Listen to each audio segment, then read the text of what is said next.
Look, the internet does create the Ubers and the Snapchats and the Facebooks, and they create these trillionaires, fine. What's amazing about the internet, and where I really want to get your head, is the long tail. How many people here work somewhere but really want to have their own business or hustle? Raise your hands. A lot. For me, the internet is for you. For me, if I sat down with these two dudes, the black shirt and the white shirt right in this third row, and they both raised their hands, for me, it's not about, if I was sitting down with you for 3 hours, it's not about coming up with a business that's gonna do 10 million bucks. It's about understanding how much money you make now working a job, what you spend your money on to live, and trying to figure out how quickly you can get into a place where you don't have to work in a job.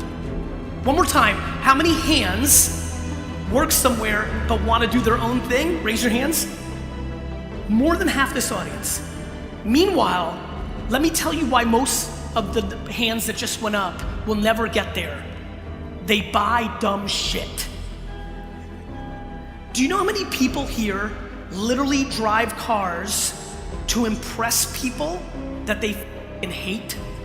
People literally going in debt or getting further from leaving the job they don't like to do something that will make them happy because they have to buy a certain car that has a logo that impresses people that they f***ing despise.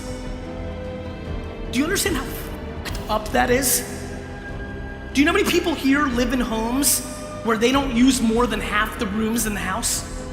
Like, we are so fundamentally in a vortex that makes no sense that I am unbelievably passionate understanding how much money you make and what you can do to get off of it. But the problem is, again, people are doing so many things to keep up with the Joneses, to make it look like they're successful, to appease their parents, and a million fucking other things that have nothing to do with themselves. And we need to change that fucking game. The internet is a place where you can make $54,000 a year just talking about peanut butter. This is important, guys. This is super duper important what I'm talking about. The internet, unlike the real world, is a place where the long tail gets rewarded. The long tail.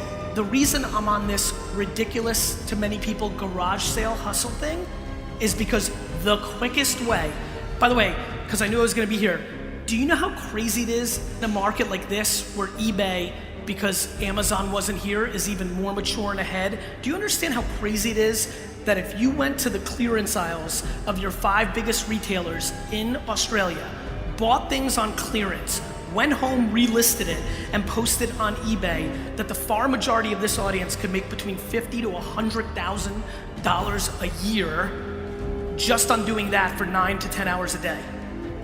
Meanwhile, everybody's sitting here with the next big app that's gonna be the next fucking Uber for lawnmowers. The thing that has made me successful far more than my passion or my energy is my disproportionate practicality. Most people want to look the part of an entrepreneur that came up with the next Supreme or Adidas brand or the next Uber or Facebook, yet are $40,000 in debt, working a job that they hate, and literally, if they went to the 5 discount stores that dominate this market, buy things on clearance, go home, take a picture with their fucking phone, and upload to eBay, and then when people buy it, go to the post office and ship it, they would be able to get out of debt and get into a financial place. But people don't want to do that because they don't want to be judged for that being their hustle. Most people in this room, in this world, would rather lose looking like they're doing something successful than win and be judged for doing something that seems dorky.